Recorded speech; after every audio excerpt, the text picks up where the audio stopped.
수강생 여러분 안녕하세요. 이번 시간은 다양한 상내 문화 중에서 망자 천도굿에 대해 살펴보겠습니다. 지난 강의에서 한국의 유교적 상내에 대해 자세히 이야기하였습니다. 조선시대 유교의 가래가 정착하면서 그 의례적 순서를 따르게 되었다는 점을 살펴본 바 있습니다. 그렇다면 한국인의 상내는 유교 의례만으로 이루어지고 있었던 것일까요? 사실 그렇지 않습니다.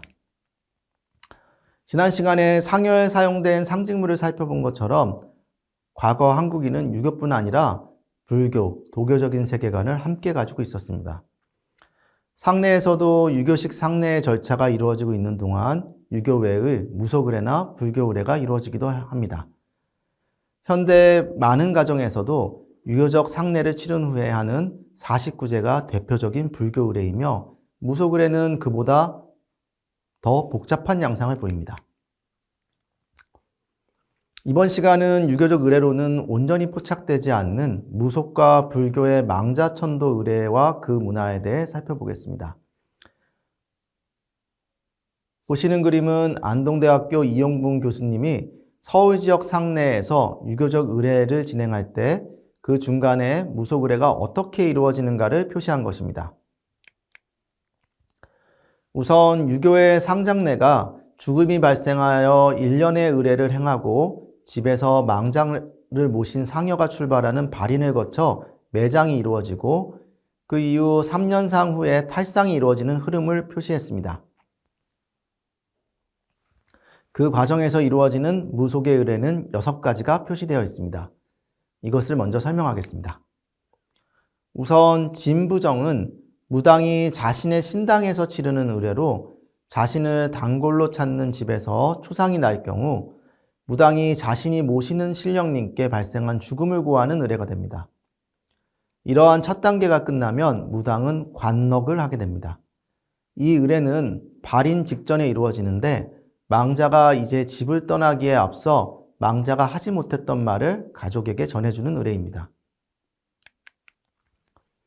이 관넉을 마친 뒤에 망자는 발인제를 하고 자신이 묻힐 장지로 떠나게 됩니다. 이제 망자의 시신이 놓여있던 집에서는 그 부정을 몰아내야 하겠죠. 그래서 발인을 마친 그날 밤에는 무당이 상갓집에서 자리거지를 하게 됩니다. 이 의례를 통해서 무당은 집에 남을 수 있는 죽음의 부정을 몰아내고 이 과정에서도 망자의 말을 가족에게 전달하게 됩니다. 자리거지가 끝나면 이제 상갓집에는 매일 망자에게 생시와 같이 밥을 올리는 상식과 매월 초하루와 보름 때 이루어지는 상망제를 위해 상청을 차리게 됩니다. 이것은 앞서 말씀드렸던 유교 의례에 속하는 부분입니다. 이때 무당은 자신의 굿당에서 사제삼성이라는 또 다른 의례를 올리게 되는데 이 의례는 상가의 상문살을 없애기 위한 의례입니다. 상갓집에 다녀와서 몸이 아프거나 갑자기 죽는 경우에는 상문살 때문이라고 말하는데 이것은 죽음이 갖는 부정이 영향을 미쳐서 발생한 것으로 여겨집니다. 이걸 없애기 위해 무당이 별도의 의례를 올리는 것입니다. 이렇게 상청을 차린 뒤 망자의 집에서 진옥이 굿을 하게 됩니다. 이 굿은 망자가 저승으로 잘 떠날 수 있도록 천도를 비는 굿입니다. 시기에 따라 다른 명칭으로 불리기도 하는데 자리거지 진옥이는 사무제를 지내기 전에 하는 경우를 말하고 진진옥이는 망자가 죽은 뒤 100일이나 1년 이내에 지내는 경우를 말합니다. 다음으로는 묵은진옥이로 이것은 앞서 진진옥이보다는 시간이 더 지난 후에 지낼 경우를 의미합니다.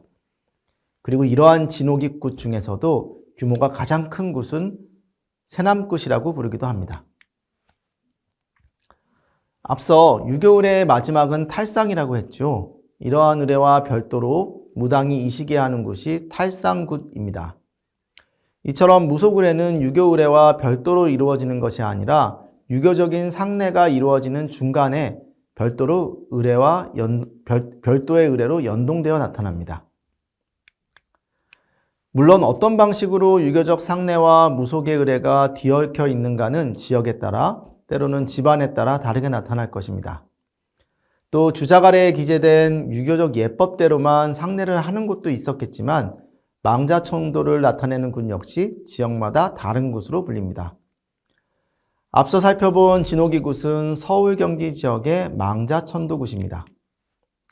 이러한 굿으로는 동해 지역에서는 오굿굿이 있고 호남 지역에서는 씻긴굿, 그리고 황해도 지역에서는 망묵굿이 유명합니다. 여기서는 저승천도굿으로 유명한 호남 지역의 씻긴굿에 대해 좀 더 상세히 살펴보도록 하겠습니다.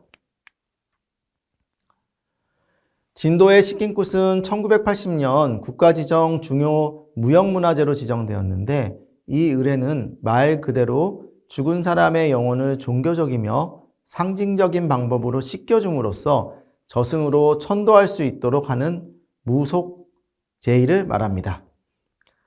앞서 서울 지역의 상내에서 무당이 다양한 의뢰를 통해서 개입하는 것을 주로 살펴보았는데 여기서는 씻긴굿 자체가 다양한 의례적 상황에서 이루어질 수 있다는 점에 좀 더 초점을 맞춰 살펴보겠습니다.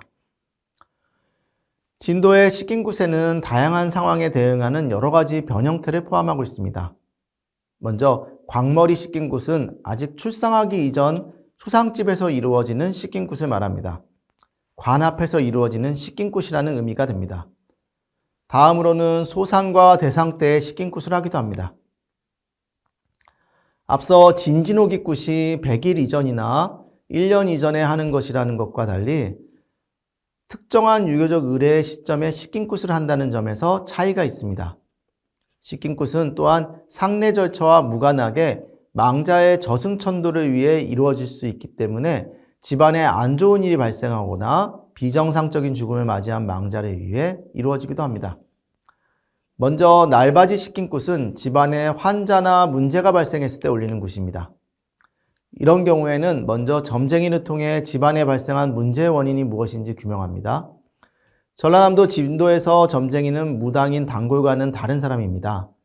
호남 지역에서 무당은 내린굿을 하지 않고 가계를 통해 세습되는 세습무의 형태를 갖습니다. 이런 경우에는 무당의 능력이 얼마나 접신을 잘하고 미래를 잘 맞추는가에 있지 않고 얼마나 의례를 적절하게 연행할 수 있는가를 통해 입증됩니다. 세습무는 이러한 의례의 연행을 가계에 따라 배우는 무당을 말합니다. 그렇게 문제를 규명하고 해결책을 제시하는 것은 세습무와는 다른 사람을 통해 이루어집니다. 이런 일을 담당하는 것이 점쟁이가 됩니다. 집안에 발생한 문제에 대해 점쟁이는 그 원인을 파악하며 때로는 선산에 문제가 있어 이장을 권하거나 선산에 잠든 조상의 분노를 잠재우기 위해 동토제나 기타 의례적인 방식을 권하기도 합니다. 하지만 때로는 제대로 저승으로 천도되지 못한 친족 때문에 집안에 문제가 생길 수도 있으며 이런 경우는 점쟁이는 씻긴굿을 권하는데 이를 날바지 씻긴굿이라고 합니다. 한편 각종 사고가 벌어진 경우 그에 따라 씻긴굿이 이루어지기도 합니다. 교통사고와 같이 사고사로 죽은 사람이 생긴 경우에는 혼마지굿을 통해 헤맬 수 있는 사람을 상갓집으로 모셔와 씻긴굿을 하게 됩니다. 또한 각종 선박사고나 제방에 호수에 빠져 죽는 등 수사자를 위해서는 넉건지기 씻긴굿을 올리게 됩니다. 이 밖에 미혼으로 죽은 친족이 제대로 천도하지 못하여 문제가 생긴 경우에는 저승혼 사굿의 형태로 씻긴굿을 올리게 됩니다. 이런 경우에는 주변 마을에 미혼 상대를 찾아 혼사를 올려주게 됩니다. 마지막으로 씻긴굿은 안 좋은 일이 있을 때에도 올리는 경우가 있습니다.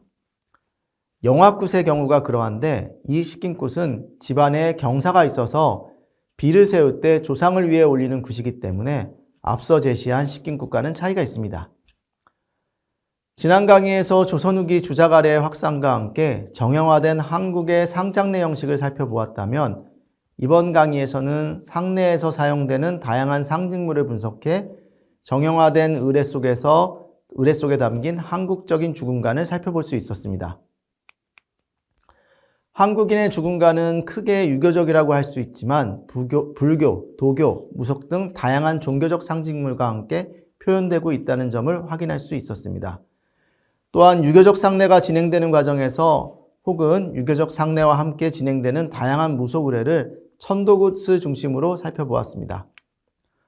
천도굿은 전국적으로 명칭은 조금씩 다르지만 이번 시간에는 그 중에서도 호남의 식긴굿에 대해 자세히 살펴보았습니다.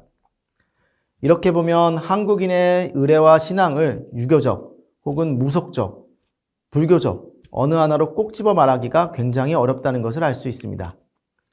오히려 한국적 주근간이나 신앙 위에서 다양한 종교적 형식을 쌓아 올린 것이 아닐까 하는 그런 생각마저 들게 됩니다.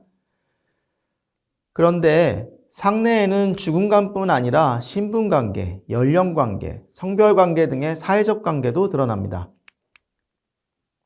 특히 국가신분제가 양민과 천민으로 구분되는 양천제에 기반해 있음에도 구체적인 현실에서는 한국 전통사회에 강고하게 존재했던 사회적 신분차별이 상내라는 의례적 실천 속에서 잘 드러나고 있었습니다.